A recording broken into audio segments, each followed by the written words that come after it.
বহু প্রতীক্ষার অবসান ঘটল। সকাল 11টায় আমরা মায়ের স্থানে পা রাখতে পারলাম। ট্রেন থেকে নামতেই চারিদিকটা যেন মায়ের গন্ধ, মায়ের পুজোর আয়োজনের জিনিসে ভরা। রাস্তার দুই সাইডে পুরো শহর যেন মায়ের ছোঁয়ায় লেগে আছে। আলাদাই এক মনের জোর, শান্তি পাচ্ছিলাম। কোনো ক্লান্তি নেই। ওই দেখো, মায়ের ছবি দেখতে পেয়েছিলাম। এখানে পুজো দেওয়ার জন্য সমস্ত সামগ্রী আর ডালা সাজানো রয়েছে। কপালে মায়ের চিহ্ন এঁকে নিলাম, জয় বড় মা। ইতিমধ্যে বিশাল লাইন হয়ে গেছিল, আর লাইনের শেষ প্রান্তে পৌঁছতে আমাদের বেশ খানিকটা সময় লেগে গিয়েছিল। মায়ের কাছে যাওয়ার আগে গঙ্গার জলে নিজেকে শুদ্ধ করে নিলাম।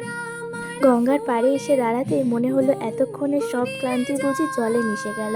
ঢেউয়ের মৃদু শব্দে মনটা ধীরে ধীরে শান্ত হয়ে উঠল।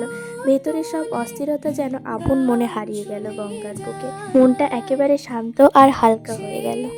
লাইনে দাঁড়িয়ে দাঁড়িয়ে আমাদের পুজোর ডালাতে কি কি রয়েছে সেগুলো একটু দেখে নিচ্ছিলাম। রাস্তার সাইডে দোকানগুলিতে মায়ের ছবিগুলি কি যে অপূর্ব লাগছিল। আর দেখো, এখানে গোপুসোনারও জিনিসপত্র পাওয়া যাচ্ছিল।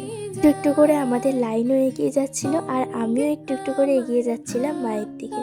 বহু সময় ধরে লাইনে দাঁড়িয়ে থাকার পর অবশেষে আমরা পৌঁছে গেছি। ধর্ম হোক যার যার, বড়মা সবার। 11টায় লাইনে দাঁড়িয়ে দুপুর 3টের সময় আমরা মায়ের মন্দিরের ভেতরে প্রবেশ করতে পেরেছি। ভেতরে প্রবেশ করার পর 3-4 পাক খেয়ে নিলাম, আর গোল গোল ঘুরতে বেশ মজাই লাগছিল। 4 ঘন্টা লাইনে দাঁড়ানোর পর অবশেষে আমরা মায়ের দেখা পেয়েছি।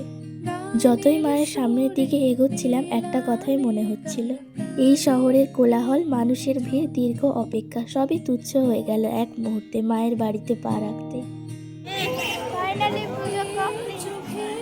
পুজো দিয়ে বেরিয়ে হোটেলে খাওয়া দাওয়া সেরে মন্দিরের সামনে এই দাদুর হাতের কুল মাখা আর আমলকি মাখা খেয়ে ট্রেন ধরার পথে ছুটলাম। ওখানে খাওয়ার সময় হয়নি, তাই স্টেশনে এসে খেলাম। অসাধারণ হয়েছিল।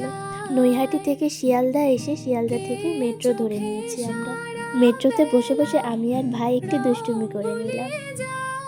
ট্রেন থেকে নামার পর এতটা পরিমাণে ঠান্ডা লাগছিল যে কি আর বলবো। যে স্থান থেকে দৌড়তে দৌড়তে ভোর 5টায় ট্রেন ধরেছিলাম, আবার সেই স্থানে এসে পৌঁছালাম যখন ঘড়ির কাঁটায় বাজে রাত 10টা।